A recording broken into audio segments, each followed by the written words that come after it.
Berlin had its bread lines, but America had something stranger. This was a country with more food than almost any place on earth, with fields so full that crops rotted where they grew, and still the children went to bed hungry. The storehouses were stocked, the harvest came in, and families could not afford to buy a single bite of what their own land was producing. The Depression ran for the better part of a decade, from the crash of 1929 into the end of the 1930s. At its worst, about 1 in 4 working people could not find a job, and the ones who kept work often saw their wages cut again and again. This is the story of how families survived anyway. Not through the banks or the government or any sudden rescue, but at the kitchen table, one cheap supper at a time. It is an account of what a mother put on the plate when there was almost nothing left to put there, and how she stretched a few coins and a few plain things into one more meal, and then another after that. 21 foods carried American families through the longest, leanest years the country had ever known. Some were humble, some were clever, a few were strange. All of them kept people alive. Section 1. Beans. Of all the foods that carried America through the hard times, none was more basic than the dried bean. It was the protein a family could afford when meat was gone, the food the kitchen fell back on when everything else ran out. For millions of households, survival in the 1930s started here, with a plain sack of beans on the bottom shelf of the store. Dried beans were about the cheapest food a person could buy that still did real work for the body. A few cents bought a sack. That sack did not spoil, and it did not need to be kept cold, which mattered, because a great many homes in these years had no refrigerator. A bag of beans could sit on a shelf for months and wait. They were often sold loose, scooped from a barrel or a large sack, and weighed out by the pound, which let a family buy as much or as little as the week's money allowed. The cooking took time, but little attention. The beans were usually soaked in water overnight to soften them, then set to simmer for hours, often on the cooler back of a wood stove that was already burning for warmth. Slow, patient cooking turned the hard, dry beans into something soft and hearty without costing a thing in extra fuel. A pot put on in the morning was ready by supper. Beans also did the one thing a hungry family needed most. They filled people up and kept them going, supplying much of the strength that meat had provided before meat became too expensive to buy. Paired with cornbread, they gave the body close to the full nourishment it needed, which is why the two were so often served together. For families who could no longer afford a roast or a chicken, beans took that place on the plate and held it. A pot of beans stretched, and that was the heart of why it mattered. A cook could feed a whole family from one pot, and if more mouths showed up, and in those years they often did, she added water and a few more beans and the pot grew to meet them. Leftover beans were never wasted either. They were reheated the next day, mashed and fried, or dropped into a soup to thicken it. The cooking varied by household and by region. Some made a thick bean soup, some a slow stew. Some boiled the beans soft and served them with a little salt. In parts of the country, soup beans cooked with a scrap of pork were a daily meal in themselves. The lucky ones had a small piece of salt pork or a ham bone to drop in, and that one scrap of meat flavored the whole pot. The bone was used and reused until nothing was left of it. Navy beans, small and white, went into soups. Pinto beans, speckled brown, were eaten by the potful. Kidney beans, large and dark red, went into stews. Whatever was cheap and local ended up in the pot. There was almost always cornbread beside them. Beans and cornbread came to the table together so often that it was simply how people ate. The bread was made from cornmeal, which stayed cheap when wheat flour climbed out of reach. A slab of warm cornbread soaked up the soup and filled the corners of the stomach the beans did not reach. For pennies, a family had a complete supper. People who lived through these years and later wrote down their memories returned to the bean again and again. One woman, sharing a family recipe for navy bean soup, put it plainly: beans were a thing you did not survive without in the 30s. That was not a flourish.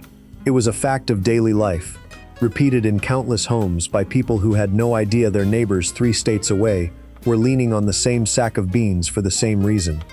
Beans also fit the rhythm of the year. A family that grew its own could let the pods dry right on the plant, then shell out the hard beans and store them through the winter, when fresh food was scarcest and the need for something filling was greatest. Dried and put away in the fall, they became the backbone of cold weather eating, a food laid up in good time against the long months when little else was coming in. That made them not just cheap but reliable, in a way few other foods could match. A stored harvest a family could count on when the garden was bare and the work was gone. The bean was not a dramatic food. No newspaper ran a headline about it saving the American family. Yet behind closed doors in struggling towns, that is close to what it was doing. The drama of the Depression lived in the loud places, in the failed banks and the shut factories, and the long lines outside the soup kitchens. The actual work of getting through it happened quietly, over a low fire, in a dented pot of beans. To this reporter, the bean points to a truth the bigger headlines miss. Survival in these years was not built from one grand rescue. It was built from small, cheap, steady things done over and over.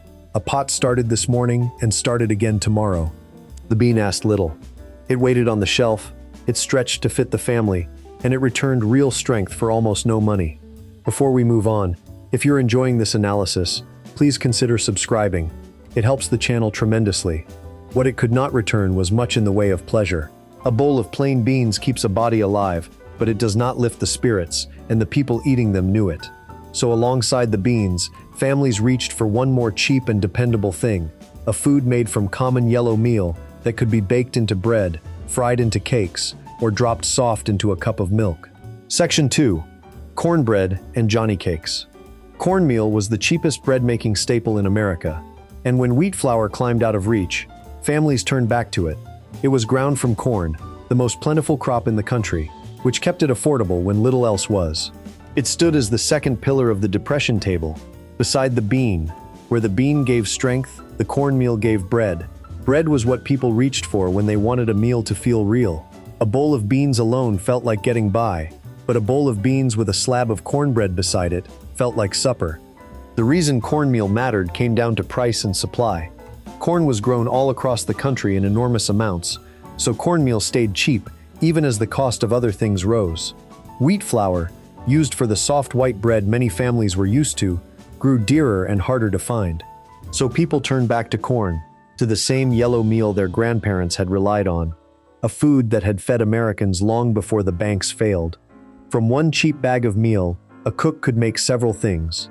The most common was plain cornbread, baked in a pan, often a cast iron skillet greased with a little fat, until the top went golden and the inside stayed soft. It went beside the beans, soaked up the soup, and filled the stomach for almost nothing. It could be made in a big batch and did not demand much skill or many tools. In the South, it was usually plain and barely sweet, made with little more than meal, water, salt, and grease. Farther north, cooks who could spare a little sugar made it sweeter.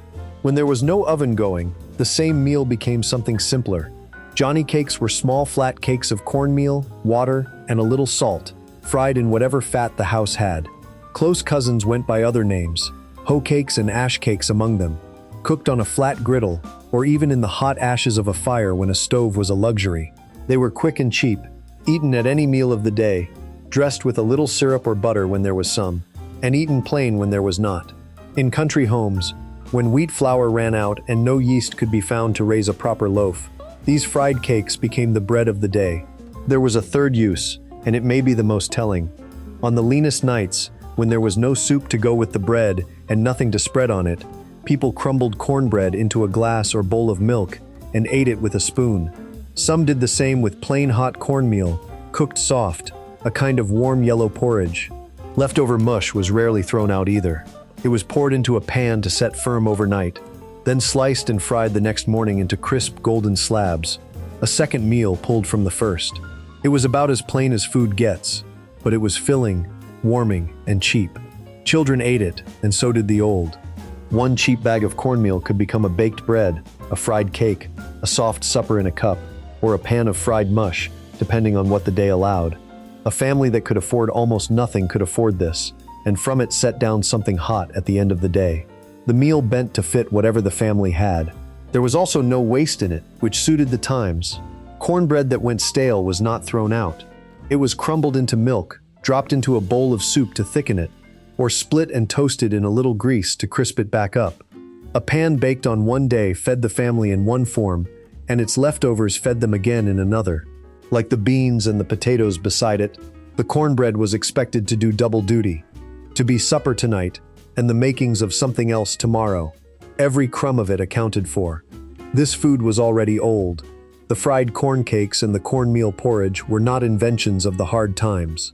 They reached back to the first settlers and to the native peoples who taught them to use corn, generations before anyone living in the 30s was born. When the Depression pushed families toward the cheapest, plainest food they could find, what waited for them was the oldest food of all. They were returning to something their land had always given them. That return says something steadying about how people endure.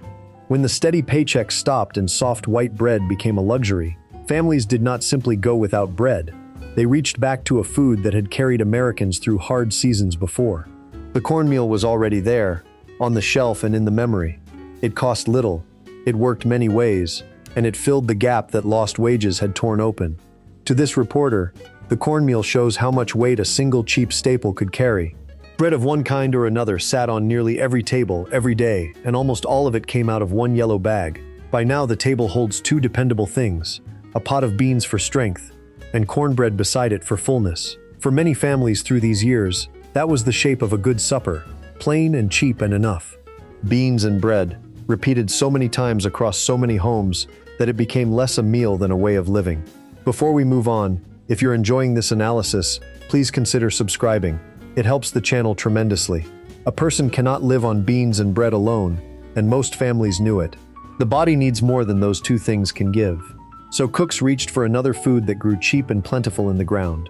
A plain lump dug from the earth that could be boiled, mashed, fried, or dropped into a soup. And in these years, it became one of the truest lifelines of all. Section 3. Potatoes.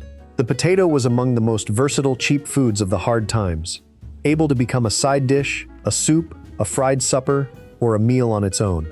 It stored for months in a cool cellar and grew well in a backyard plot, which made it both affordable and dependable. For many homes through the decade, it stood between a full stomach and an empty one. Like the bean and the cornmeal, it was cheap, filling, and slow to spoil. Stored in a cool, dark place, in a root cellar or a burlap sack, kept away from light so it would not turn green or sprout, a potato could wait for weeks or months. A family with a sack of potatoes had food in the house that would not go bad before they could eat it, and that kind of quiet security was worth a great deal. Pound for pound, few foods gave so much for so little money. What set the potato apart was how many ways it could be served. It could be boiled and eaten as it was. It could be mashed soft with a little milk or fat into a warm heap. It could be dropped into a pot to thicken a soup, turning thin broth into something that stuck to the ribs.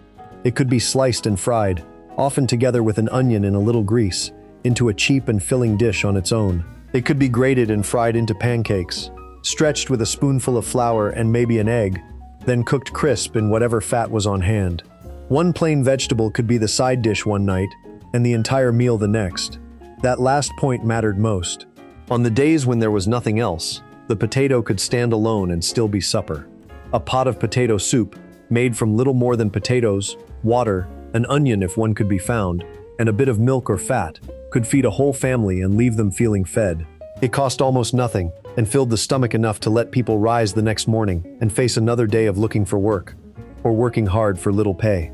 The potato also offered something the bean and the bread did not always manage, which was the feeling of a proper meal. There is a reason mashed potatoes show up again and again in the memories of people who lived through those years. Soft, warm, and plentiful, a bowl of mashed potatoes felt like comfort and like enough, even when there was no meat to go with it and no money coming in.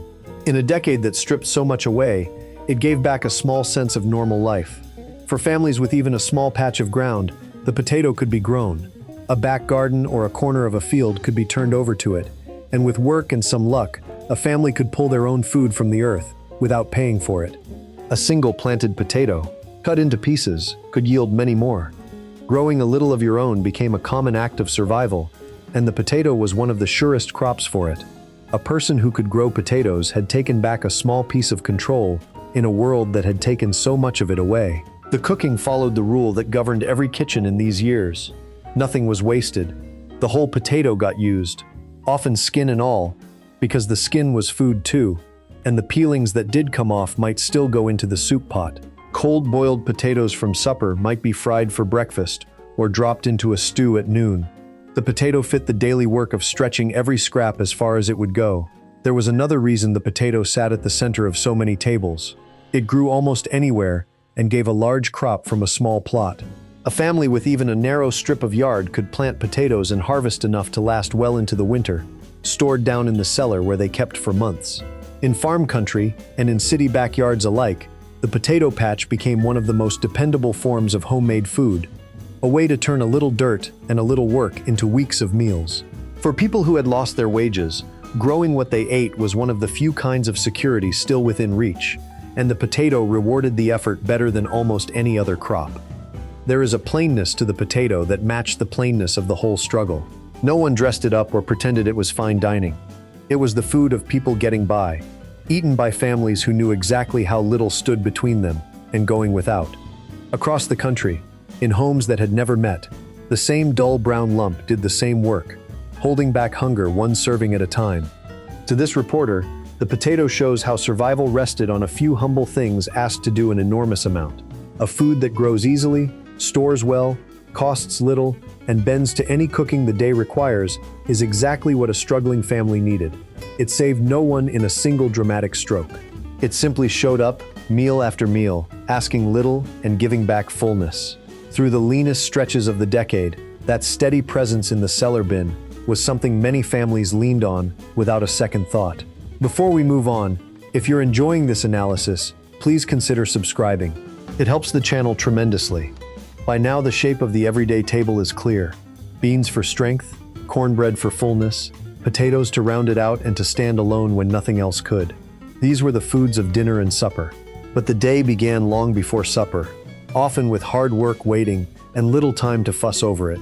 So in the early hours, families turned to a different cheap and filling food, a warm grain cooked soft in a pot that sent children to school and men to long days of labor with something solid inside them.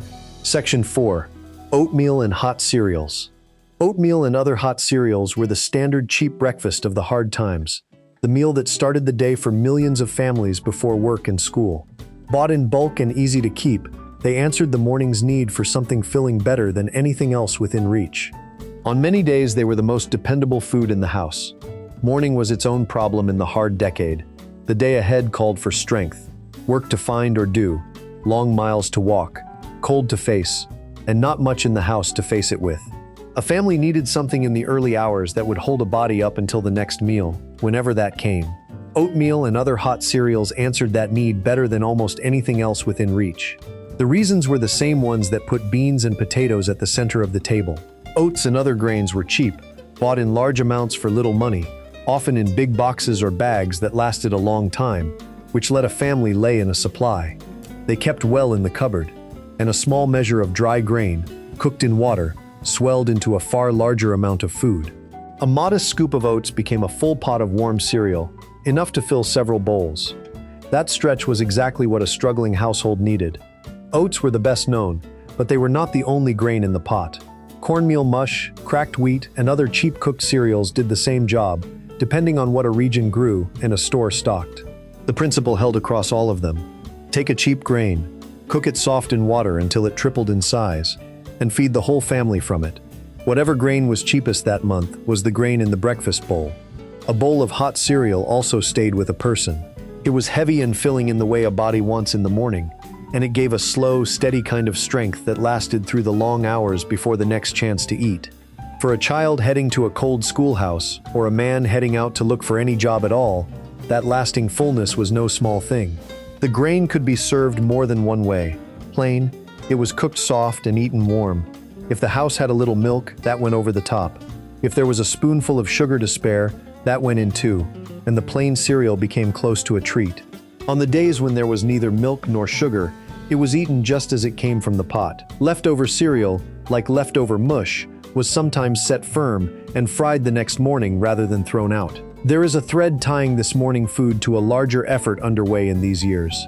The people working to feed the country kept arriving at the same idea, that a cheap grain stretched with a little milk could deliver real nourishment for very little money. That idea ran straight through the breakfast pot. The plain cereal in the ordinary kitchen and the careful feeding plans of the experts were reaching, from two directions, for the same answer. There was also a quiet health in the morning grain that families may not have named but surely felt. A bowl of cooked oats carried the kind of slow, steady goodness that kept a working body sound. The rough whole grain doing more for a person than the white bread and sugar that cost more and filled less. In a decade when poor eating left many people weak and sickly, the plain breakfast cereal was one of the better things a struggling family could put into a child, cheap and humble, and genuinely good for them. The mothers ladling it out were feeding their children well, even on almost no money. The morning cereal shaped the start of every day.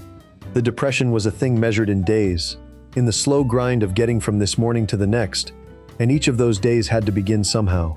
For millions of families, it began with a warm bowl of cooked grain, eaten before the worry of the afternoon and the question of supper. The day might bring hardship, the morning, at least, brought something warm. It is easy to overlook a food this plain. A pot of oatmeal leaves no mark on the big story of the times. But that is true of nearly everything that actually carried people through. The loud parts of the depression happened out in the world. The survival happened in small private moments, and one of the most faithful of those was the morning bowl, handed across the table, eaten quickly, and counted on without a thought.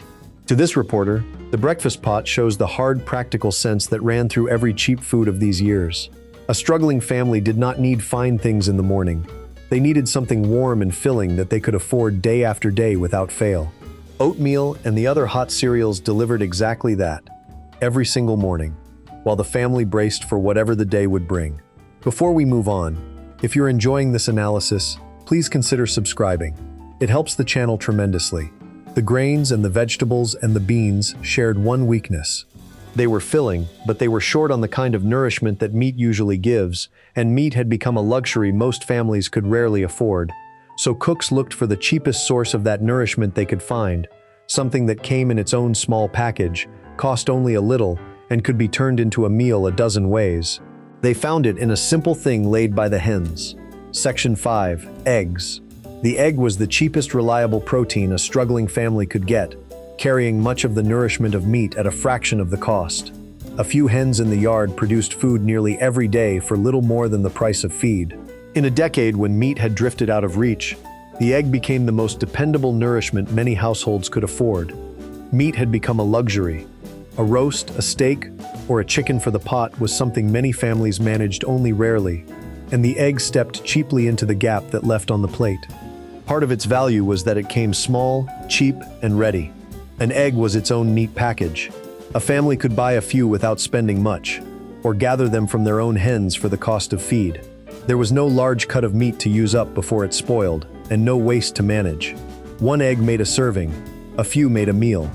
It suited the careful counting that ruled these kitchens. For families who kept hens, the eggs were worth more than eating. They were also a kind of money.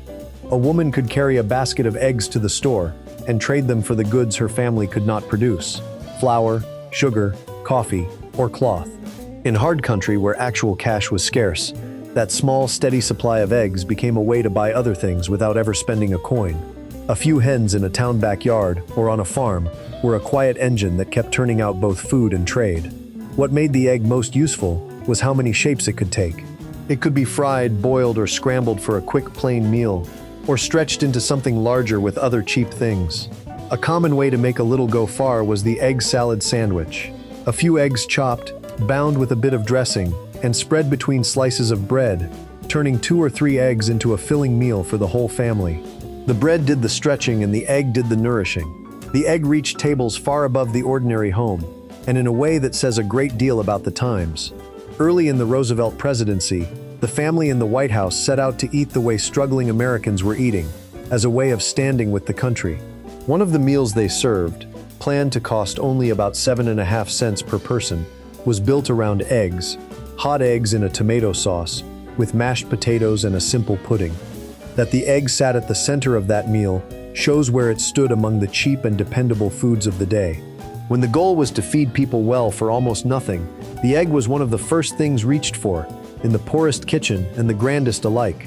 There was a steadiness to it that families came to rely on. A hen that was laying gave eggs day after day, a small but constant supply arriving on its own schedule, asking only that the bird be fed and kept. In a decade when work vanished, savings disappeared, and tomorrow was never sure, a few laying hens turned scraps and feed into food every day, without regard for the failing banks or the shut factories. For families without their own birds, the egg was still among the cheapest good things at the store, within reach even for households counting every coin. It asked for no special skill or tools.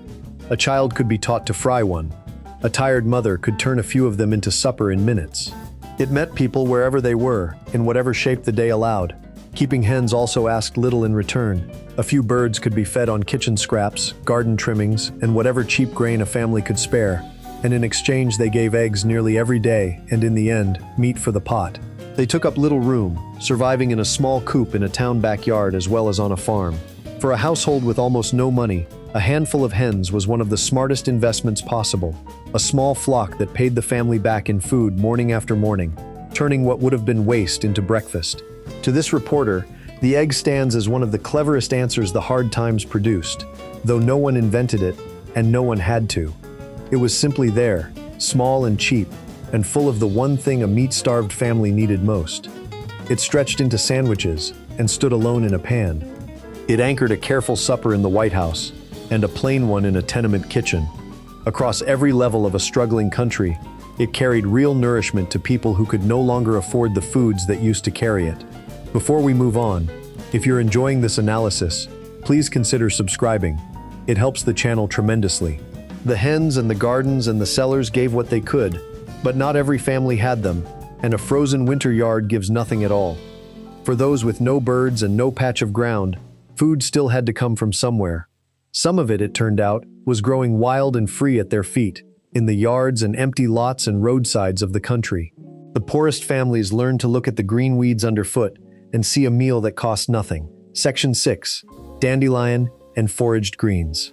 Dandelion greens and other wild plants were free food, gathered from yards, vacant lots, and roadsides by families with nothing to spend. They supplied the fresh vegetable nourishment that a diet of beans, bread, and potatoes often lacked, and they cost nothing but the work of bending down to cut them. In the hard times, what most people pulled up as weeds became supper. When the money ran out and the cupboard ran bare, some families learned to look at the ground beneath them differently. The yards, the empty lots, and the edges of the roads were growing things, and some of those things could be eaten. Dandelion greens were the most common.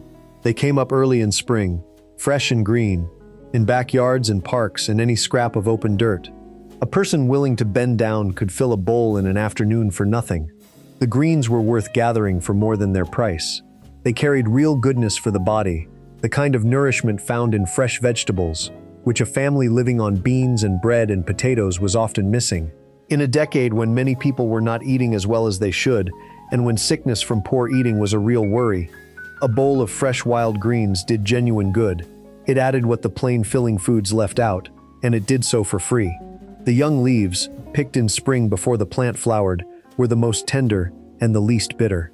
Picked later, the greens turned sharp and tough, so cooks who gathered them late often boiled them, sometimes changing the water once or twice to draw the bitterness out before serving. Eaten raw and young, the leaves made a salad dressed with a little oil and vinegar. Cooked, they could be served like any other green, sometimes with a few beans or a scrap of pork. The dandelion was not the only plant gathered this way either. Families who knew their land also picked things like lamb's quarters, purslane, wild mushrooms, and burdock. The knowledge of what was safe passed down by word of mouth. Among the families who turned most readily to this food were immigrants from across the sea, who often arrived already knowing which wild plants were safe to eat. Italian families in particular were known for gathering greens this way. To them, the dandelion was an old familiar food they had a name for and had eaten in the old country. When hard times came to America, that knowledge became a practical advantage. People who knew how to find food growing wild had a way of feeding their families that did not depend on a paycheck or a store. One voice from those years tells this better than any general account, because she lived it and later described it herself. Her name was Clara Canucciari. She was born in 1915 near Chicago, the daughter of parents who had come from the island of Sicily, and she was a young teenager when the hard times closed in. She had to leave school during those years, she said, because the family could not even afford socks and clothes for her to wear. Among the foods her family relied on was dandelion salad, the greens gathered from the yard, cleaned with care, and dressed with a little oil and something sour. What Clara remembered about those greens was plain. They were free, she said, and they were good for you. That was the whole appeal. A family with almost no money could set down something fresh and healthy, gathered by their own hands. Many years later, as an old woman, Clara showed people how to make that salad again, the same way her mother had made it during the Depression.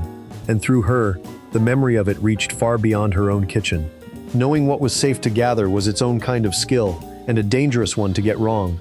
A few wild plants that looked harmless could make a person sick, so families relied on knowledge passed down by word of mouth, learning from older relatives and neighbors which leaves, roots, and mushrooms could be trusted.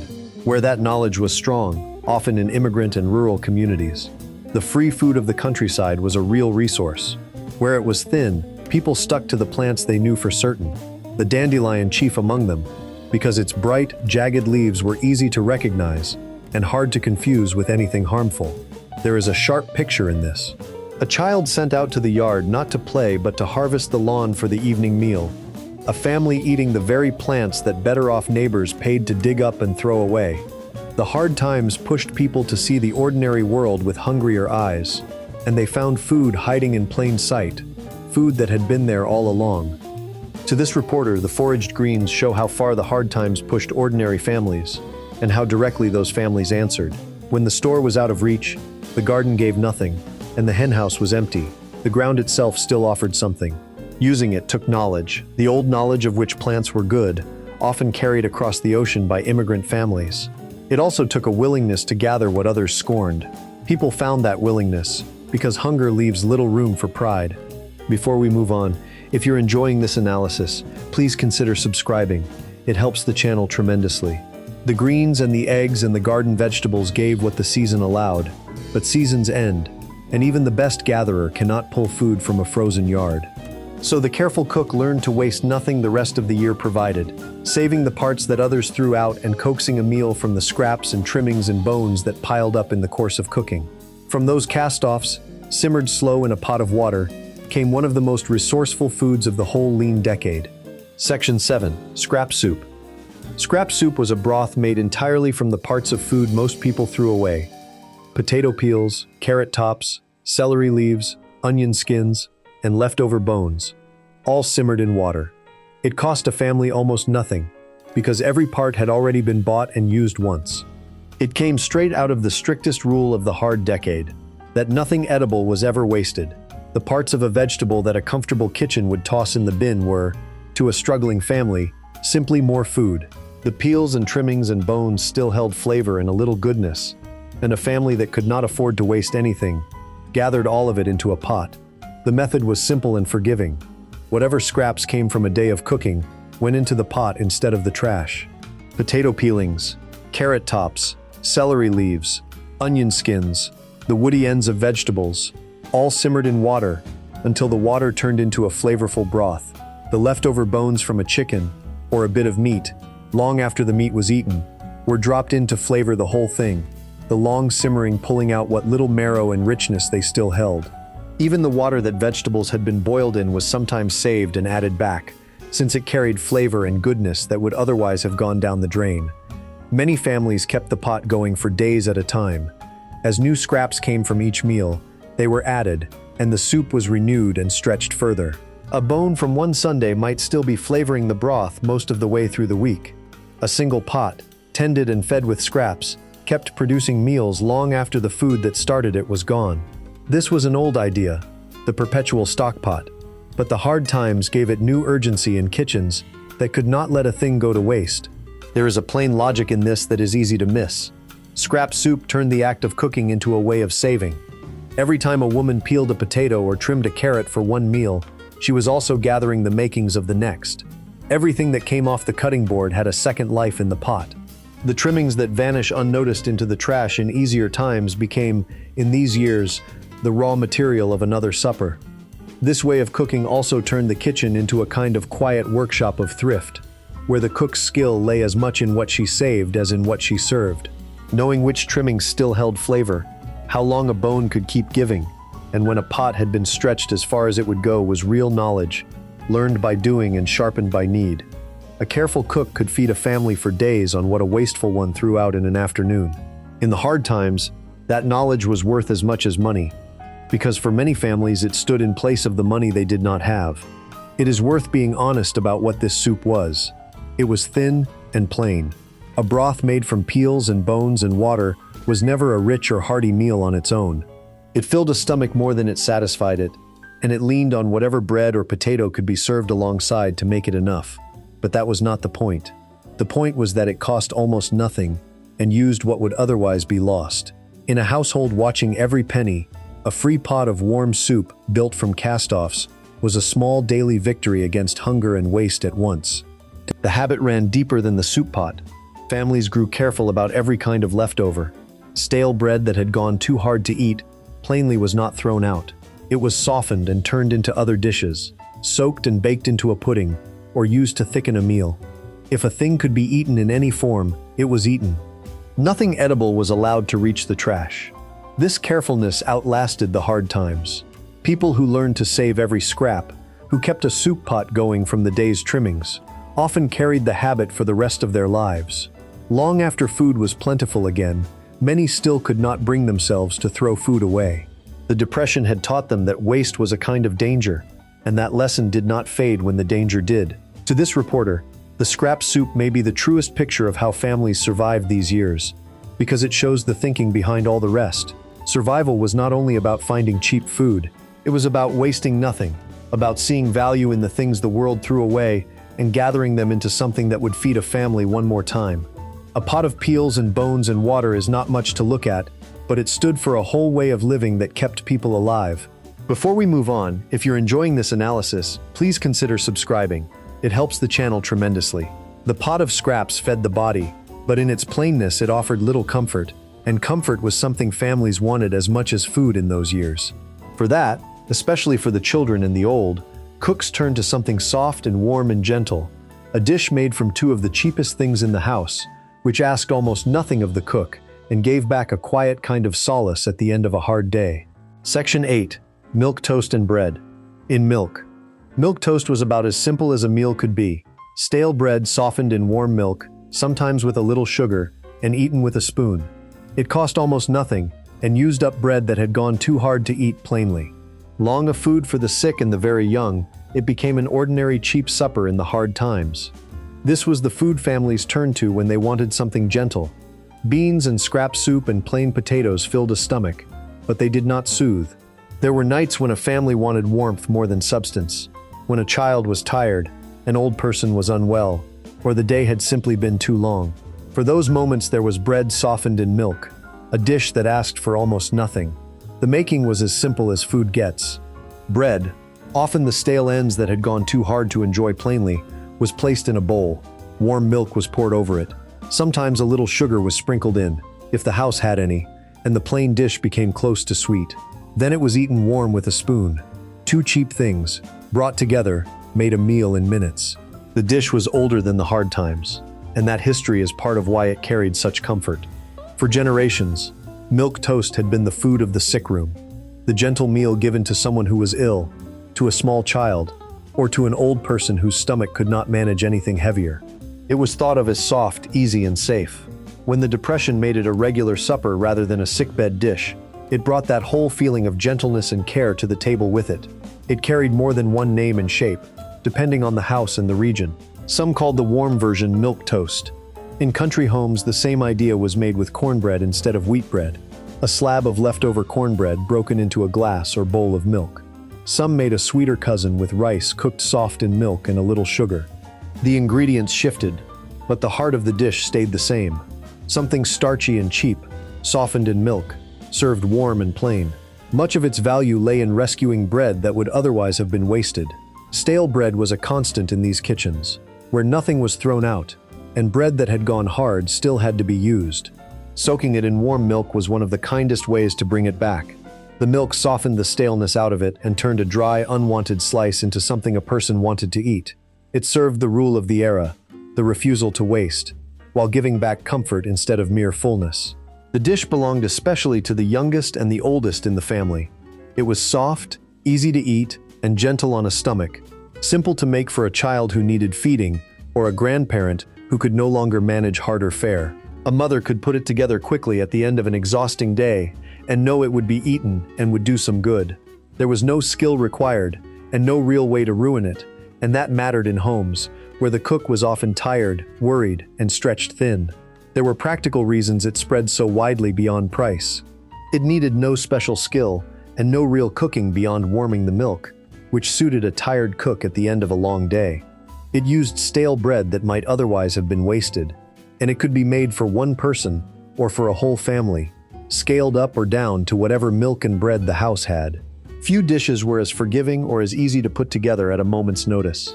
In its sweeter forms, it doubled as a cheap dessert or a bedtime food, the bread or rice cooked soft in milk, with a spoonful of sugar standing in for puddings a family could no longer afford.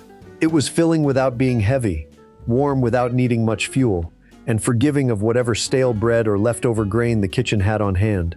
For households with small children or elderly relatives, it was often the easiest thing on the table to get down and keep down. What set milk toast apart from the harder survival foods was its role, rather than its nutrition. A pot of beans answered hunger. A scrap soup answered waste. Milk toast answered the need for an easy, gentle meal, the kind given to someone too tired, too young, or too unwell for anything heavier. It cost almost nothing and asked almost nothing of the cook, which is why it stayed in such steady use. To this reporter, milk toast is a useful reminder that the Depression diet was not only about packing in calories. A family also needed foods that were easy to make, easy to eat, and easy on the stomach, especially for its weakest members. Milk toast filled that practical role at almost no cost, which is why a dish this plain turned up so widely and was remembered so clearly. Before we move on, if you're enjoying this analysis, please consider subscribing. It helps the channel tremendously. Comfort like that came soft and warm in a bowl. But children also wanted something sweet, a small treat to brighten a gray day. And sweets cost money most families did not have. So cooks found a way to make a treat out of almost nothing, using a bit of bread and a sprinkle of one of the cheapest pleasures left on the shelf. It was barely more than a slice and a sprinkle, and to a hungry child it could feel like a gift. Section 9. Sugar bread. And bread with lard. Sugar bread was the cheapest sweet a family could give a child, a slice of bread spread with a little fat and dusted with sugar. It stood in for the candy and bakery treats that money could no longer reach. Beside it ran a savory version, bread spread with saved bacon grease or lard, that showed how carefully these kitchens used every scrap of fat. Sweets were among the first things to vanish from a struggling family's table. Candy and cakes and store treats took money that was needed for rent, beans, and keeping the lights on. Yet children still wanted something sweet, and the want did not care about the hard times. So cooks found the cheapest way to answer it. A slice of bread became the base, and a little sugar became the treat. The making was about as simple as cooking gets. A slice of bread was spread with whatever fat the house had, both to help the sugar hold and to add a little richness. In a better-off home, that might be butter. More often it was the cheaper substitute many families used, or a smear of lard, the soft white cooking fat. Over that went a sprinkle of sugar, and sometimes cinnamon or brown sugar when those were on hand. Then it was handed over and eaten as it was, a sweet snack pulled together in seconds from things already in the kitchen. When even jelly had become too dear to buy, this sweet slice filled the gap. A jam sandwich needed a jar of jam, and a jar of jam was money. Sugar bread needed only bread, a bit of fat, and a spoonful of sugar. All things a family was far more likely to have. For a few pennies, a parent could hand a hungry child something that tasted like a small kindness in a hard time. There was a savory side to the same idea, and it shows how carefully these families used their fat. The grease left over from cooking meat, especially bacon, was never thrown away. It was poured into a tin and kept beside the stove, used again and again to fry with and to spread. Families who raised or bought a pig might render their own lard at home, cooking down the fat into a white spread that lasted and cost nothing extra. Some people spread that saved bacon grease or lard on bread, the way others used butter, sometimes with a little salt, and ate it as a simple snack or a plain meal. It seems humble almost past belief. A slice of bread smeared with old bacon fat, but that fat carried flavor and richness and a kind of strength the body needed, and wasting it was unthinkable. This careful saving of grease was nearly universal in the kitchens of the era, and it outlasted the era by far. A tin of bacon fat by the stove became a fixture of the frugal household, drawn on for cooking and spreading until it ran out, then refilled from the next morning's pan. People who grew up in those years often kept the habit for life, cooking with saved grease long after the hard times were over, because the lesson had sunk in too deep to shake. Fat was food, and food was never to be wasted. The savory version rested on a habit nearly every kitchen kept, rendering and saving fat. Families who bought or raised a pig cooked down its fat into lard, a white spread that kept for a long time and cost nothing beyond the work. Bacon grease was poured off and stored the same way. That saved fat went into a tin by the stove and was used for frying, for greasing pans, and spread on bread with a little salt as a plain meal in itself. Lard and drippings carried real calories and flavor, and in a household where meat was rare, the fat from what little meat there was became too valuable to waste. What makes the sweet slice worth its own telling is what it meant rather than what it was. A slice of bread with sugar on top is not a remarkable food, but for countless children it was the taste of being given something nice in a time when nice things were rare. It stood in for the candy they could not have and the bakery treats out of reach. A parent with almost nothing to spare could still spare this. There is a practical point in the picture too. Even a family watching every coin treated a child's small treat as worth keeping in the budget, which is why sugar bread shows up so often in accounts of the era. It was the cheapest possible way to put something sweet in a child's hand, and it cost little enough that almost any household could manage it now and then, even when candy and cake were long gone. To this reporter, the sugar slice and the bread spread with saved fat together show the two faces of how these families used what little they had. On one side, the savory thrift of the grease tin, where nothing was wasted and even old fat was food. On the other, the small sweetness handed to a child, where a parent stretched the budget just far enough to make a treat appear from almost nothing. Both came from the same place, a kitchen with very little in it, and a determination to make that little go as far as care could carry it. Before we move on, if you're enjoying this analysis, please consider subscribing. It helps the channel tremendously. A sprinkle of sugar could brighten a slice of bread, but it did nothing to feed the body the way real food must. The cheap filling foods could not do everything either, and meat stayed out of reach. So families searched for another source of richness and strength, something thick and filling that could be spread on bread to make a plain slice into a real meal. They found it in a jar of ground nuts, a cheap and lasting food that turned up in some of the strangest pairings of the whole decade. Section 10. Peanut butter sandwiches. Peanut butter packed more filling energy into a few cents than almost anything else a family could buy. The fat and protein of meat in a cheap jar. It needed no cooking and no cold storage, and a single spoonful went a long way. That density and that low price are why it ended up in some of the oddest sandwich pairings of the decade. Its value lay in how much it did for so little. A jar was cheap, kept in the cupboard without spoiling, and was thick with the fat and protein that meat had provided before meat priced itself out of reach. A spoonful carried real calories and staying power, which made it some of the most nourishment a person could buy for the money. For a family that could rarely afford meat, it put real strength on the table cheaply and waited on the shelf until it was needed. Spread on bread, it made a filling meal in seconds. A peanut butter sandwich was quick, cheap, and substantial, the kind of thing that quieted hunger and stayed with a person for hours. It needed no cooking and no skill. A child could make one. A worker could carry one. A tired mother could put one together without lighting the stove. In kitchens where time and fuel were both short, a food that became a full meal with a knife and a loaf of bread was a real help. The pairings people put with it are where the story turns strange, and where the hard times show through most clearly. With jelly too dear for many families, peanut butter was matched with whatever cheap thing was on hand. One common pairing was peanut butter and mayonnaise, the two spread together between slices of bread. Another, stranger to modern ears, was peanut butter and pickle, the thick spread laid against sharp sour pickle slices. When a banana could be had, that went on too, sweet and filling. These were not jokes. They were lunch, cheap and filling, and to a hungry worker they tasted fine. There was plain sense behind even the oddest of these. A worker facing long hours of hard physical labor needed two things food could give: the lasting strength of the rich peanut butter and a sharp bit of flavor to wake up a dull meal. The peanut butter and pickle sandwich delivered both: the thick richness of the nuts and the bright sour snap of the pickle, for a few cents. It carried a person through a back-breaking day when there was no proper sit-down meal to be had. Peanut butter stretched further when bread itself ran short. People spread it on crackers, on stale biscuits gone too hard to eat plainly, on whatever would hold it. As long as there was something to put it on and a jar to scrape, there was a way to turn it into a snack or a meal. It bent to fit whatever the day left in the kitchen. Part of what made it so cheap was how it was sold.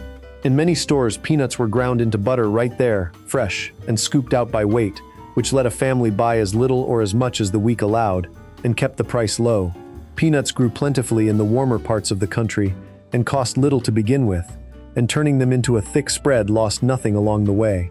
The result was one of the most filling foods a few cents could buy, a jar of concentrated energy that asked for no cooking and never needed to be kept cold.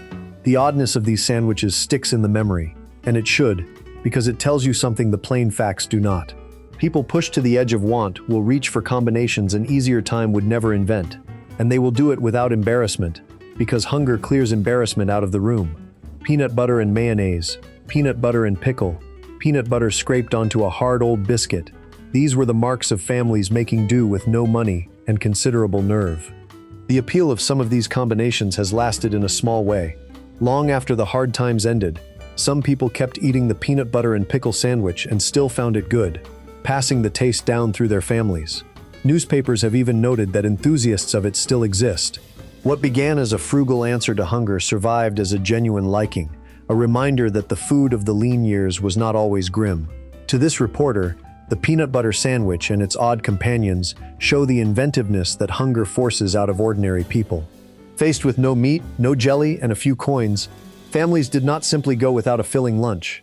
They took a cheap jar of ground nuts, matched it with whatever sharp or rich thing was nearby, and built a meal that carried a worker through his labor or a child through a school day. The pairings look peculiar from a distance. Up close, in a kitchen with almost nothing in it, they make sense. Before we move on, if you're enjoying this analysis, please consider subscribing. It helps the channel tremendously. The peanut butter sandwich fed the worker his lunch, but it was a cold meal, and there were nights that called for something hot poured over a plate. Meat in any real amount was rare, yet there was one cheap and salty kind that came dried and thin and lasted a long while in the cupboard. Cooked into a simple white sauce and poured over toast, it became a warm supper that families and soldiers alike came to know well, under a blunt and famous nickname. Section 11. Creamed chipped beef. On toast, creamed chipped beef on toast was a hot supper built around one of the cheapest forms of meat available. Thin slices of dried salted beef stirred into a white sauce and poured over toast. A small amount of the cheap beef flavored a whole pan and fed a family. It delivered the taste of meat at a fraction of the cost, which made it common in poor kitchens and military mess halls alike. This dish answered a longing the hard times made sharp. Families wanted meat, and meat in any real amount was a luxury most could rarely afford. But there was a way to bring a little meat to the table without spending much. The beef came dried, salted, and sliced paper thin, often sold cheaply in small jars, which made it both inexpensive and long-lasting. A small amount of it, stretched through a pan of sauce, flavored a whole supper and gave a family the taste of meat they had been missing. The cleverness was all in the stretching. A few slices of thin, dried beef would never feed a family on their own.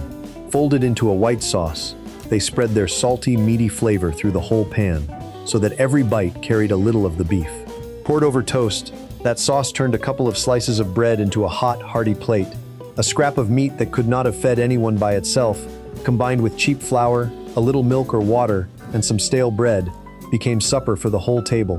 The white sauce that carried it was itself a lesson in thrift. It was made from the plainest things: a little fat melted in a pan, flour stirred in to thicken it, and milk or simply water poured in and cooked smooth. Those few cheap ingredients turned into a filling sauce that bulked up the meal and made the small amount of beef go far. The toast underneath did the same work, soaking up the sauce and adding substance, and it gave stale bread one more useful life. When even toast was short, the sauce went over biscuits or whatever else was on hand. Every part of the dish was chosen for cheapness and for stretch. This food had a second home far from the family kitchen, and that is where its famous nickname comes from. It was a common meal for soldiers, served so often in military mess halls that they grew thoroughly tired of it and gave it a rude nickname out of that weariness, a blunt set of initials that polite company softened. The dish was plain, cheap to make in huge amounts, and easy to serve to a crowd, which is exactly why armies leaned on it. When hard times pushed it into ordinary homes, the nickname often came along, a small joke carried from the army cook's kitchen to the family supper table. For families, though, it was no joke. It was a welcome thing, a way to set a hot supper with the flavor of meat in front of people who could rarely afford the real thing in quantity. On a cold evening, a plate of creamed chipped beef over toast was warm and filling in a way the plainer beans and bread suppers were not. It carried the comfort of a meat meal at a fraction of the cost. The dish fit the wider habits of the era. It used cheap salted meat that kept without spoiling, important in homes with little way to keep food cold. It leaned on flour and a little milk or water, things a family was likely to have. It put stale bread to use rather than wasting it. And it stretched a tiny amount of an expensive thing across a whole meal by surrounding it with cheap ones. Every principle that guided survival cooking came together on that single plate. The white sauce at the center of the dish was a basic cooking skill that paid off again and again in lean kitchens. The method was always the same. Melt a little fat, stir in flour to make a paste, then add liquid slowly and cook until it thickened. Master that, and a cook could turn almost any small amount of meat, fish, or vegetable into a full, saucy meal poured over toast, potatoes, or rice. Creamed chipped beef was only the most common version. The same technique stretched leftover scraps of all kinds, which is part of why it was taught to so many young cooks and leaned on so heavily through the hard years. The taste for it outlasted the hard times by a long way. Even in much later years, versions of creamed chipped beef on toast could still be bought, sold in stores as a ready-made frozen meal, a sign of how deeply it had settled into American eating. What began partly as a soldier's plain ration and a poor family's clever stretch became a familiar comfort food that people went on eating long after they had any need to count pennies so closely. To this reporter, creamed chipped beef on toast shows the careful art of making meat go where there is almost none to spare. A family that could not afford a proper cut of meat could afford a few slices of the cheap dried kind, and a cook who knew how to build a sauce around it could turn that scrap into a hot supper for everyone at the table. The dish carried the flavor of better times into lean ones. A little meat made to taste like more, poured warm over toast on an evening when the cupboard held little else. Before we move on, if you're enjoying this analysis, please consider subscribing. It helps the channel tremendously. The dried beef and its white sauce made a hot meal for a single family, cooked on a home stove. But the hard times did not stop at the family kitchen. Out in the shanty towns at the edges of the cities, and in the soup kitchens feeding crowds, a different kind of cooking was going on, where cheap canned goods and a few cents were stretched to feed many at once. One pot dish from those places carried, in its very name, the anger of a country that blamed one man for all its suffering. Section 12. Mulligan Stew. Mulligan stew, also called hobo stew, was a one-pot meal built by pooling scraps. In the roadside camps where the jobless and homeless gathered, several men who each had almost nothing would combine what they carried, one bringing potatoes, one onions, one a scrap of meat, into a single pot that fed them all. It was survival cooking turned into a shared act. The hard times had thrown many people out of their homes and onto the roads, men and sometimes whole families with no work and no place to stay. Many of them rode the rails, climbing aboard freight trains to move from town to town in search of any job at all, and where the rail lines ran, the camps grew up beside them. These rough gathering places on the outskirts of cities were called hobo jungles, and there the homeless and the wandering made what shelter they could and shared what little they had. The way it came together was the whole point. No single person had enough to feed himself, but the group did, once everyone threw in what they carried. One man built the fire and found a pot or a large can. The others each brought a piece of the meal, whatever they had found, begged, grown, or taken. Potatoes from one, onions from another, a bit of meat if anyone had it, bread, salt, pepper, it all cooked down together. What came out was different every time, because it depended entirely on what people happened to bring. There was no recipe, only the pot, the fire, and whatever the group could pool. This makes mulligan stew unlike almost any other food of the era. Most survival cooking happened inside a single-family kitchen, one mother stretching one family's pennies. The mulligan stew was a thing of many hands, a meal built by strangers and drifters who shared a fire and a hard road. It was cooperation turned into supper. In a time that left so many people alone and adrift, this pot was people coming together, each giving what they could, so that all of them could eat. The dish was older than the Depression, which says something about how deep this kind of survival ran in the country. The pooled stew of wandering men had been described long before the hard decade arrived. A newspaper account from the year 1900, decades before the crash, already laid out the same method. Several drifters each pledging to bring one thing, one the fire and a pot, one the meat, one the potatoes, one the bread, won the onions and salt. The Depression did not invent the mulligan stew. It swelled the number of people who needed it, as the roads and the rail yards filled with the jobless and the camps grew crowded. The camps themselves were a sign of how far the collapse had spread. They grew up wherever the rail lines ran and the trains slowed, near the edges of towns and the yards where freight cars were sorted, filled with men and sometimes whole families, who had given up waiting for work to come to them and gone looking for it on the move. Some of these wanderers were young, boys who had left home so there would be one less mouth to feed. The shared pot was the heart of these camps, the one warm thing in a cold and rootless life, and the stew that bubbled in it was as much a sign of people holding together as it was a meal. As more people found themselves with nothing, the pooled pot became a more common sight, the meal slightly different each time, as different hands brought different scraps. A camp might keep a stew going the way a family kept a scrap soup going, adding to it and stretching it as new arrivals contributed. It was filling in the way a stew is filling, warm and hearty, far more satisfying on a cold night than a thin soup or a dry slice of bread. For men with no home and no kitchen, a hot bowl of stew shared around a fire was about as good as the day was likely to get. Some accounts of these camp stews include darker details, claims that the truly desperate sometimes added things no one should have to eat to make the pot go further.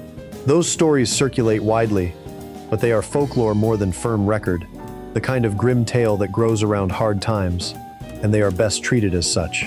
What is solid is the heart of the thing, the pooled scraps, the shared fire, the one pot feeding many who could not feed themselves. There is something both bleak and steadying in the picture. Bleak because it took a true collapse to put men on the road with nothing but a single potato to their name. Steadying because even at the bottom, people found a way to combine their nothing into something and to share it out fairly. The mulligan stew is a portrait of want, but also of a rough fellowship among people the hard times had cast out. A reminder that even the most desperate did not always face hunger entirely alone. To this reporter, the mulligan stew shows survival as a shared act rather than a lonely one. A single drifter with one onion was lost. The same drifter, standing with 5 others around a pot, was part of a meal. The hard times scattered people across the roads and stripped them of nearly everything, and yet around those fires they pooled their scraps and made supper out of cooperation itself. What never changed was the arithmetic at the heart of it. Many people's nothing, gathered together, could become enough. Before we move on, if you're enjoying this analysis, please consider subscribing. It helps the channel tremendously. The drifters pooled their scraps around a fire, but the cities themselves had to feed the hungry too, and on a far larger scale. In the soup kitchens and the shanty towns, great pots of cheap food were cooked to feed long lines of people, and one dish made from canned goods and a few coins became so common that it took on the name of the president himself, spoken with all the bitterness a hungry nation could put into it. Section 13, Hoover Stew. Hoover stew was a cheap one-pot dish of macaroni, sliced hot dogs, canned tomatoes, and canned corn, served in soup kitchens and shanty towns across the country. It could be cooked in huge batches to feed long relief lines for a few cents a bowl. Its name carried the anger of a nation that blamed President Herbert Hoover for the hard times. Cooked macaroni gave it bulk, the hot dogs a little protein, the canned tomatoes and corn the rest. It went into one big pot, simmered, and was served in bowls. There was nothing fancy about it and not much flavor beyond what the cheap parts brought, but it was hot, it was filling, and it could be made in enormous batches to feed the long lines at the relief kitchens. That ability to feed many at once was why it spread so widely. The hard times had created enormous crowds of hungry people, far more than private kindness could handle. Churches, charity groups, and city offices set up soup kitchens, and those kitchens needed food that was cheap by the potful and could stretch across as many mouths as showed up. A few cents worth of macaroni, hot dogs, tomatoes, and corn could be multiplied into a vast pot that fed a great many people. In the shanty towns and the relief lines, it became the everyday meal of the down and out. The name is where the real story lives, and it is a true and telling piece of history.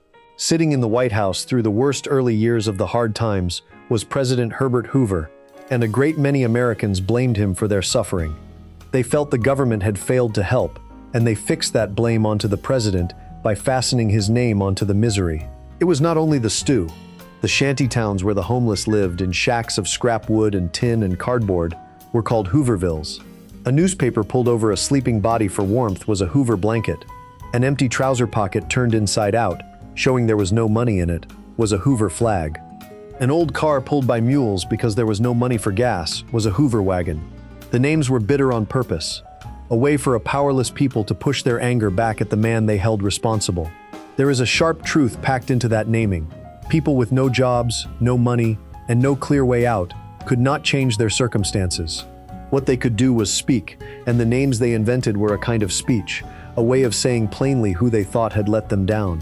To call your supper Hoover stew while standing in a relief line because you could not feed yourself was to lay your hunger directly at the president's feet.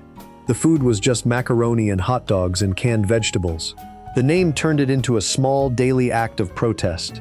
The recipe shifted from place to place, the way all survival food did, depending on what the kitchen could get. Some pots leaned more on the macaroni. Some added beans for substance. Some swapped one cheap ingredient for another, as supplies allowed. Seasoning was often minimal, sometimes little more than the salt that came from the hot dogs, because even salt and pepper could feel like a luxury in the leanest places. The dish bent to fit whatever was on hand. The soup kitchens that served it were a story in themselves. As the early years of the hard times wore on, and the government offered little direct help, the job of feeding the hungry fell largely to private hands, to churches, charities, and whatever a city could scrape together. Lines outside these places grew to astonishing lengths, stretching block after block with people who had once held steady jobs and now waited for a free bowl. Some of the kitchens were funded by surprising figures, including known criminals looking to win public favor. Behind every pot of Hoover stew stood that larger picture, a nation leaning on charity to keep its own people from going hungry. For the people eating it, Hoover stew was a mixed thing. It kept them fed, and on a cold day a hot bowl of it was genuinely welcome. But it was also a reminder of how far they had fallen, a meal received in a charity line because they could no longer provide for themselves. There was little pride to be had in it. The bitterness in the name matched the bitterness of the situation. A once self-supporting people reduced to standing in line for a bowl of cheap stew and naming that stew after the man they blamed for putting them there. To this reporter, Hoover stew tells two stories at once, and both are true. The first is practical survival, of relief kitchens stretching a few cheap canned goods into meals for enormous crowds, keeping the hungry fed through the worst of it. The second is public anger, of a people with no power finding a way to speak by naming their poverty after their president. The stew filled stomachs. The name it carried filled the air with blame. Together they capture the mood of those early hard years better than almost any other single dish. Before we move on, if you're enjoying this analysis, please consider subscribing. It helps the channel tremendously. The Hoover stew kept the hungry fed and kept the president's name on bitter lips. But hunger reached for sweetness too, even in the relief lines and the lean kitchens. And sweetness was the hardest thing of all to manage when there was no money for fruit or fine ingredients. So cooks turned a kind of trick, baking a pie that delivered the comfort of dessert using little more than water, flour, and sugar, a sweet built from almost pure nothing. Section 14. Water pie. Water pie was the boldest of the make-do desserts, a pie that faked a rich filling out of almost pure nothing. It held no fruit, little or no milk, and few or no eggs, the very things that usually make a pie rich, and yet it baked into something soft and sweet that satisfied a craving for dessert. It cost a family next to nothing. Sweets were among the cruelest things the hard times took away. A pie in better days meant fruit or rich custard, made from ingredients that now cost more than a struggling family could spend on mere pleasure. Apples, berries, plenty of eggs, milk, and butter were luxuries when every coin was needed for survival. Yet the longing for something sweet did not go away because the money did. People still wanted dessert, that small comfort at the end of a meal, and cooks found ways to give it to them using the cheapest things left in the house. Water pie was one of the purest examples. The filling started, as the name says, with water. To that went flour to thicken it, sugar to sweeten it, a little butter for richness, and a splash of flavoring such as vanilla, with a dusting of nutmeg or cinnamon when there was any. Poured into a crust and baked, that thin, watery mixture thickened as it cooked and set, while it cooled, went to a soft, custard-like filling. There was no fruit in it, little or no milk, and few or no eggs, the very things that usually make a pie filling rich. And yet it baked into something that satisfied a craving for dessert. The value was in how much it gave back for how little it asked. The ingredients were things even a very poor family was likely to have, water costing nothing, and flour and sugar being among the cheapest staples in the kitchen. From that handful of basics, with no expensive fruit and no costly custard, came a real pie, sweet and soft and warm. A family that could not dream of affording an apple pie could afford this, and could set a homemade dessert in front of the children at the end of a lean meal. This pie belonged to a whole family of similar inventions, desserts built to mimic richer ones using cheap substitutes, often called desperation pies. The hard times pushed cooks to fake the things they could no longer buy, to find some ordinary ingredient that could stand in for the costly one and come close enough to please. Water pie was the boldest of these, faking a rich filling with little more than water and sugar. It showed how far ingenuity could stretch, how a determined cook could build the shape and comfort of a dessert out of nearly empty hands. The way it set was the small piece of know-how that made it work. The flour thickened the sweetened water as it heated, and the butter gave it body, so that what went into the oven as a thin liquid came out as a soft custard once it cooled. Bakers learned not to cut it too soon, since it needed time to firm up. Get the proportions and the cooling right, and the result held together on a fork and tasted far richer than its ingredients suggested.